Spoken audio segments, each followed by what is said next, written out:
नमस्कार, बहुत स्वागत है आपका। आप देख रहे हैं न्यूज का एक्स-रे और मैं हूं आपके साथ मृदुल शर्मा। आज आपको बताऊंगा संभल हिंसा की स्टेटस रिपोर्ट आ गई है दर्शकों, और उस स्टेटस रिपोर्ट में बहुत कुछ सामने आया है। आपको पता है ना हिंसा क्यों हुई थी? क्योंकि एएसआई का सर्वे वहां पर हो रहा था, और जब ये स्टेटस रिपोर्ट सामने आई है तो दूध का दूध पानी का पानी हो गया है। लेकिन असद उद्दीन ओवैसी जो बड़े बड़े दावे कर रहे थे, आज उनके दावे की भी स्टेटस रिपोर्ट पोल खोलती है दर्शकों। एक एक जानकारी आज संभल से हम आपको देंगे, क्योंकि संभल में पलायन की खबरों का सच क्या है यह भी बताएंगे। इसके बाद आपको लेकर चलेंगे दिल्ली, उत्तर प्रदेश और राजस्थान, जहां आज हंगामा हुआ है। लेकिन दिल्ली में जो 27 साल पहले विपक्ष में थे, सत्ता से दूर थे, अब वो सत्ता में आ गए। समय बदल गया है। ये समय कैसे बदला है और समय बदलने के बाद अब क्या एक्शन लिया जाएगा, इस पर पूरी एक्स-रे रिपोर्ट आपको दिखाएंगे। लेकिन उसके पहले हेडलाइंस।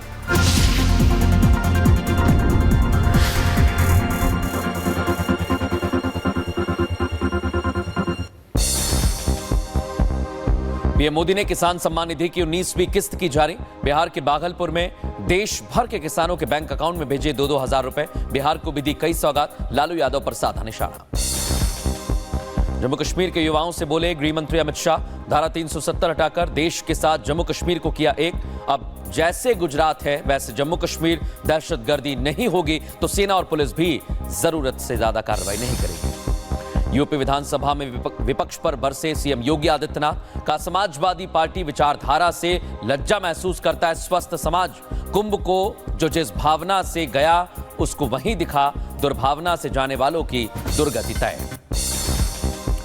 63 करोड़ के पार पहुंचा महाकुंभ में स्नान करने वाले भक्तों का आंकड़ा। आज 1 करोड़ से ज्यादा लोगों ने लगाई आस्था की डुबकी। महाराष्ट्र के डिप्टी सीएम एकनाथ शिंदे भी परिवार के साथ स्नान करने पहुंचे। YouTube show India's got talent में अश्लीलता के मामले में महाराष्ट्र साइबर सेल में पेश हुए रणबीर अलाहाबादिया और आशीष चंचलानी। मामले में अपना बयान दर्ज कराया। साइबर सेल ने दोनों को भेजा था नोटिस। अजमेर में लवजियात के आरोपी रेहान के घर पर चला बुलडोजर, आगे अवैध हिस्से को गिराया गया।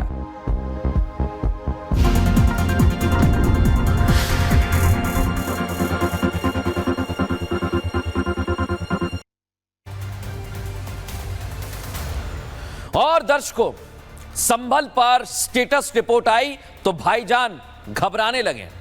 लेकिन आज आपको बताऊंगा असद उद्दीन ओवैसी क्यों घबरा रहे हैं, इसका कारण क्या है। पूरी एक्स-रे रिपोर्ट दर्शकों हमने तैयार की है। और आज की शुरुआत एक बड़ी बात आपसे करना चाहता हूं दर्शकों। ये बड़ी अहम बात है। क्या होता है कुछ इलाकों में दर्शकों, पहले वहां पर जाओ, डराओ, धमकाओ हिंदुओं को, और डराने धमकाने से फिर एक कदम आगे बढ़ जाओ, उनकी संपत्तियों पर कब्जा कर लो, और इतने से भी मन नहीं भरेगा तो हिंदू क्या करेंगे, खुद की जान की रक्षा करेंगे, और वो उस जगह को छोड़ देते हैं दर्शकों। यानी आप मेरी बात का मतलब समझिए, मुस्लिम बहुल इलाकों में हिंदुओं के साथ यही होता है, डराना, धमकाना, उनकी संपत्तियों पर कब्जा करना, और फिर वो चले जाते हैं। ऐसा लिखा रहता है मकान बिकाऊ है, और हिंदुओं को पलायन के लिए मजबूर किया जा रहा है कई इलाकों में। दावा यह किया जाता है दर्शकों 2016 से 2024 तक कई तथाकथित मुस्लिम बहुल इलाकों में हिंदुओं के पलायन के 35 के करीब मामले सामने आए, जब उन्हें प्रताड़ना और दूसरे कारणों के चलते पलायन करने पर मजबूर होना पड़ा दर्शकों।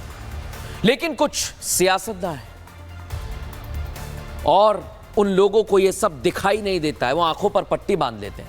उन्हें यह नहीं दिखाई देता है क्योंकि उनका वोट बैंक है, सियासी फायदा मिलता है उन्हें।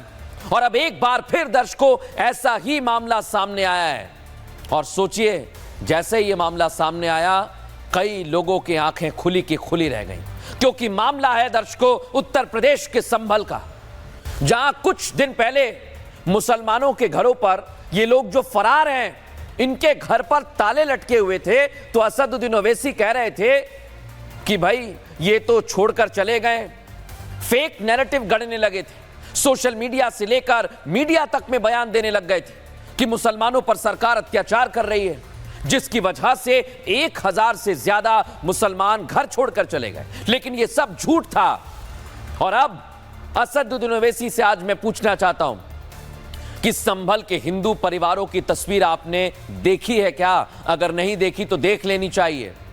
जहां 1, 2, 5 नहीं दर्शकों, 15 परिवार पलायन के लिए मजबूर हुए और वजह है चामुंडा देवी मंदिर की भूमि पर अवैध कब्जा।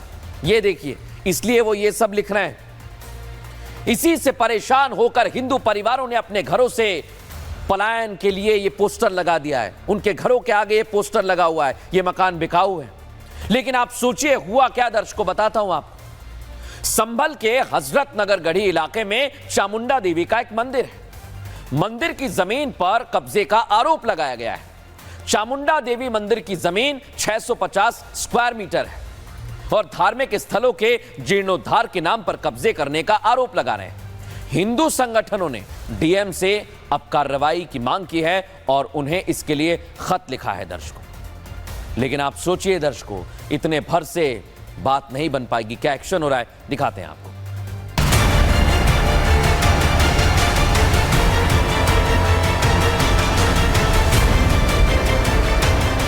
संभल में शाही जामा मस्जिद के सर्वे के दौरान हुई हिंसा के बाद से संभल लगातार सुर्खियों में बना हुआ है। कुछ दिन पहले ओवैसी भाईजान ने मुसलमानों के पलायन का दावा किया था। दावा सरकार का मुसलमानों पर अत्याचार का, जिसकी वजह से मुसलमान घर छोड़ रहे हैं। ओवैसी तो दावा करते रह गए, लेकिन रिपब्लिक भारत के कैमरे पर वहां मौजूद लोगों ने पलायन की बात से इनकार कर दिया और भाईजान का झूठ सामने आ गया। लेकिन अब हिंदू पलायन के लिए मजबूर हो गए हैं। मंदिर की जमीन पर कब्जे के विरोध में वो घर छोड़कर जाने के लिए पोस्टर लगा रहे हैं। चौकी के सामने गेट है, वो महादेव मंदिर को उससे शमशान का होना चाहिए। इन्होंने अपना वो लगाया। मामला संभल प्रशासन तक पहुंच चुका है तो डीएम ने एक्शन लिया। हालांकि प्रशासन का कहना है कि जो मंदिर की जमीन है उसमें सिर्फ 100 स्क्वायर फीट जमीन पर कब्जे की बात है, जिसका मामला कानूनी है। उसे भी जल्द से जल्द निपटारा कर मुक्त कराया जाएगा। मात्र 100 स्क्वायर मीटर के ऊपर एक मकान बना हुआ है। उस मकान के ऊपर 67 की कार्रवाई चल रही है। वो कानूनी प्रक्रिया के अंतर्गत ही उसका कब्जा हटाया जाएगा। कानून व्यवस्था की स्थिति उत्पन्न करने का प्रयास है और जो व्यक्ति ऐसा समस्या उत्पन्न कर रहा है उस पर हम कार्रवाई करेंगे। कलेक्टर का साफ कहना है कि कब्जा हटाया जाएगा, लेकिन संभल से 600 किलोमीटर दूर अंबेडकर नगर में कब्जे का खेल कैसे खेला जाता है, उसका खुलासा हो गया। सरकारी जमीनों पर मस्जिद कब्रिस्तान के नाम पर कब्जा पूरी प्लानिंग के साथ किया जाता है। ये हम नहीं बल्कि हिस्ट्री शीटर गौस अशरफ खुद कैमरे पर बता रहा है। पूरे कब्रिस्तान का अकेला मुतवल्ली हूँ। हाँ सही, अकेला मुतवल्ली, मुझे कोई जवाबदेही नहीं है। मैं कोई जवाब नहीं दूंगा। ये कानून तुम नहीं लागू करोगे। ये किसी की मर्जी है। अगर कोई अपनी रोजी रोटी चलाना चाहता है, अवाम की कोई कमेटी नहीं। गौस अशरफ अंबेडकर नगर का भूमाफिया है। उसने कैमरे पर पूरे कब्जे का प्लान बता दिया और शायद असदुद्दीन ओवैसी को भी ये देखना चाहिए, जो कहते रहते हैं कि सरकार मुसलमानों पर जुल्म करती है, तो क्या वो ऐसे लोगों के खिलाफ कुछ बोलेंगे?